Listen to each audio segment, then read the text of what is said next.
అందరికీ నమస్కారం. నా పేరు ఆశ్లేష. ఇప్పుడు rbsudha గారి దగ్గర ఉన్నాము, ప్రముఖ జ్యోతిష్యులు. వారిని జూలై నెల రాశి ఫలితాలు అడిగి తెలుసుకుందాము. మనం ఫస్ట్ ఏంటంటే జూలై 1 ఎక్కడెక్కడ ప్లానెటరీ పొజిషన్ ఏంటంటే ఇవన్నీ మనం గోచారం పట్టే కదా చెప్తాము. సో ఎక్కడెక్కడ ఏం పొజిషన్స్ ఉన్నాయి ప్లానెట్స్ అని ఫస్ట్ చూద్దాము. మనకి తెలిసిన ఒక విషయం ఏంటంటే రాహు, జూపిటర్ మనకి ఏంటంటే జూలైలో మేషరాశిలోనే ఉన్నాయన్నమాట. వృషభ రాశిలో ఏవి ప్లానెట్స్ ఏవి లేవు. మళ్ళా ఏమో మిథున రాశిలో ఏమో బుధుడును సూర్యుడు ఉన్నారు. ఫస్ట్ జూలై 1 కి చెప్తున్నాను నేను, ఇది జాతకం అంటే చక్రం వేసి. 4వ ఇంట్లో ఏమో శుక్రుడు ఉన్నారు. శుక్రుడు ఏమో మళ్ళా ఏమో జూలైలో కొంచెం కిందకి దిగుతున్నాడు అనమాట. అండ్ ఆల్సో ఏంటంటే మనకి కుజుడేమో డెబిలిటేషన్ అంటే నీచ స్థితి నుంచి మనకి ఏంటంటే మనకి సింహరాశికి వచ్చాడు అనమాట. అలాగే మనకి కన్యా రాశిలో ఏవి ప్లానెట్స్ లేవు. తులారాశిలో కేతు ఉన్నారు. అలాగే మనకి ఏంటంటే మూనేమో సంచారం జరుగుతోంది కనుక జూలై 1న చంద్రుడేమో వృశ్చిక రాశిలో ఉన్నారు. ధనుర్ రాశిలో ఏ ప్లానెట్స్ లేవు. అలాగే మకర రాశిలో ఏ ప్లానెట్స్ లేవు. కుంభరాశిలో సంచారం చేసేది అంతలో రిట్రోగ్రేషన్ లో ఉండేదేమో శని అన్నమాట. అలాగే మీన రాశిలో కూడా ఏవి లేవు. అలాగే ఫస్ట్ మనం ఎప్పుడు ఏంటంటే మేషరాశితోనే స్టార్ట్ చేస్తాం అన్నమాట. రాహు జూపిటర్ కలయిక మనకి మేషరాశిలోనే ఉన్నారు కనుక వీళ్ళకి ఏంటంటే మనం 4 మాట్లాడుకోవాలి. ఏంటంటే కెరియర్ మాట్లాడుకోవాలి, ఫైనాన్స్ మాట్లాడుకోవాలి, మళ్ళీ ఏమో బిజినెస్ మాట్లాడతాము. అంటే ఏంటంటే ఏం కావాలి మనిషికి అనేది, బిజినెస్ ఇంకా హెల్త్, అంతే కదా. ఎవరికైనా కావాల్సింది ఇవే కదా. మకర రాశి వారికి ఎలా ఉండబోతోందండి ఈ నెలంతా? ఇప్పుడు మకర రాశి గురించి మాట్లాడదాం. మకర రాశికి తెలిసిందే కదా, అదేమో అధిపతి ఏమో మనకి శని అయ్యారు. అందరికీ తెలిసిన ఒక విషయం ఏంటంటే ఈ సంవత్సరం 2023 జనవరిలోనే మకరం నుంచి కుంభంకి వెళ్ళారనమాట. కానీ ఏమైందంటే ఏలినాటి శని అనేది మొదలైంది కదా వీళ్ళకి. మొదలవడం అంటే సెకండ్ ఉంది మనకి. రిట్రోగ్రేడ్ అంటే ఏంటంటే వక్రిచ్చారు కనుక ఇప్పుడు ఏంటంటే ఆల్మోస్ట్ మొదటి ఇల్లు చూసినట్టు, మకర రాశిని చూసినట్టు అవుతూ ఉంటుంది అనమాట. మకర రాశిని కనుక కొంచెం ఏంటంటే వీళ్ళు డబ్బు విషయాల్లో కొంచెం జాగ్రత్త పడడం మంచిది. అలాగే ఏంటంటే జూపిటర్ కూడా అంటే గురువు కూడా ఎప్పుడు 4వ ఇంట్లో సంచారిస్తున్నారు. వీళ్ళకి వీళ్ళ ఇళ్లలో కూడా కొంచెం జాగ్రత్త పడాలి. అంటే ఏంటంటే వీళ్ళ వస్తువుల దగ్గర కానీ, వీళ్ళ కంఫర్ట్ లెవెల్ దగ్గర కానీ కొంచెం జాగ్రత్త పడాలి. ఎందుకు జాగ్రత్త పడాలి అంటే రాహు కూడా 4వ ఇంట్లో ఉన్నాడు కనుక ఏమైనా వస్తువులు పోయే అవకాశం ఉందన్నమాట. అలాగే ఎక్స్పెన్స్ చాలా ఎక్కువ అవుతాయి. ఫ్యామిలీలో కూడా ఏంటంటే మనకి కంఫర్ట్ లెవెల్ కొంచెం తగ్గుతుంది అని చెప్పబడుతుంది అనమాట. హెల్త్ లో కూడా వీళ్ళకి కొంచెం ఎక్స్పెన్సెస్ అనేవి ఎక్కువ అవుతాయి.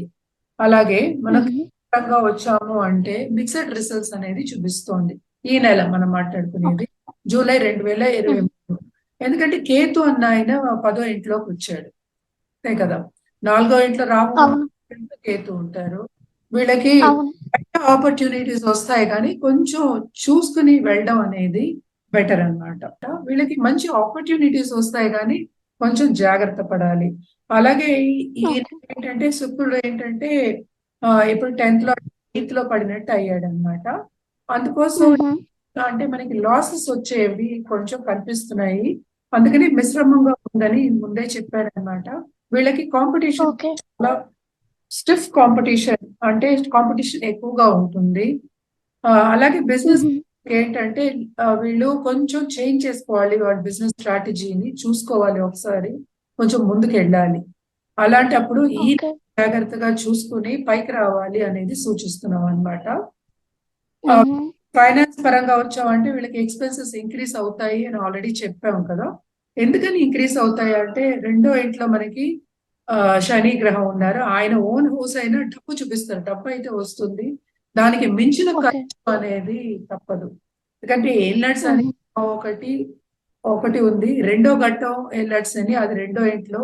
అంటే ఈ రాశి వాళ్ళకి ఏంటంటే 2వ లార్డ్, సెకండ్ లార్డ్ అంటే ఫైనాన్సెస్ లార్డ్ కూడా అదే ఇంట్లో ఉన్నారు కనుక మనకి ఇస్తారు డబ్బు, మనకి బిజినెస్ కూడా మంచిగా ఇస్తారు. కానీ అంత ఈక్వల్ గా కాకపోయినా దానికి ఎక్కువగా వాళ్ళకి ఖర్చులు అనేవి పెరుగుతాయి. అందుకని ఈ మంత్ టైట్ గా ఉండబోతోంది. ప్రాఫిట్ మార్జిన్స్ కూడా కొంచెం తగ్గుతాయి. అలాగే కాంపిటీషన్ కూడా చాలా స్టిఫ్ గా ఉంటుంది అని చెప్పబడుతోంది అన్నమాట. వీళ్ళకి ఏంటంటే ఓకే బిజినెస్ లో కొత్త పార్ట్నర్షిప్ అసోసియేషన్ ఈ మంత్ లో స్టార్ట్ చేయొద్దు అని సూచిస్తున్నాం. ఓకే అలాగే మన హెల్త్ పరంగా వస్తే ఏంటంటే వీళ్ళకి మేజర్ హెల్త్ ఇష్యూస్ ఏమీ ఉండదు. ఎందుకంటే ఆయుకారకుడు సాటర్న్ 2వ ఇంట్లోనే ఉన్నారు. ఏవో చిన్న చిన్నవన్నీ వస్తూ ఉంటాయి, అది కూడా వెళ్ళిపోతాయి. కానీ వీళ్ళకి ఎక్కువ ఏంటంటే హెల్త్ ప్రాబ్లమ్స్, హెడ్ ఏక్స్, కొంచెం బ్లడ్ ప్రెషర్ అలాంటివి జాగ్రత్తగా చూసుకోవాలి. వీళ్ళకి ఎస్పెషల్లీ డైజెషన్ రిలేటెడ్ ప్రాబ్లమ్స్ వస్తాయి. లేకపోతే సూచిస్తున్నాం అలాంటిది బయట తినకుండా జాగ్రత్త పడడం అనేది మంచిదన్నమాట. అలాగే మనం ఓకే రిలేషన్షిప్స్ వచ్చాము అంటే వీళ్ళకి అంత బాగుంది అని చెప్పలేమన్నమాట. కొంచెం ఆచితూచి ఉండాలి, జాగ్రత్తగా మాట్లాడాలి, నోటి దుడుసు వద్దు. ఈగో రిలేటెడ్ మన ఈగో రిలేటెడ్ అన్ని పెట్టుకోకూడదు. అంటే ఏంటంటే కొంచెం అడ్జస్ట్ అవ్వాలి, కొంచెం ఎక్కువ అడ్జస్ట్ అవ్వాలి అని చెప్తున్నాము. అండ్ కమ్యూనికేషన్ కూడా కొంచెం క్లియర్ గా ఉండాలి అని చెప్పబడుతుంది అనమాట. ఓకే వీనస్ ఏమో మనకి ఓకే లో కూడా పడ్డాడు కదా. సో పార్ట్నర్షిప్ లో కూడా మనం బిజినెస్ పార్ట్నర్షిప్ లో కూడా అదే చెప్తాము మనం.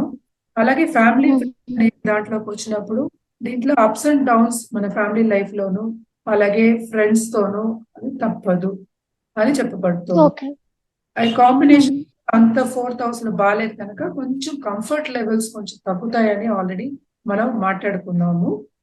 అది కొంచెం కొంచెం జాగ్రత్త పడాలన్నమాట.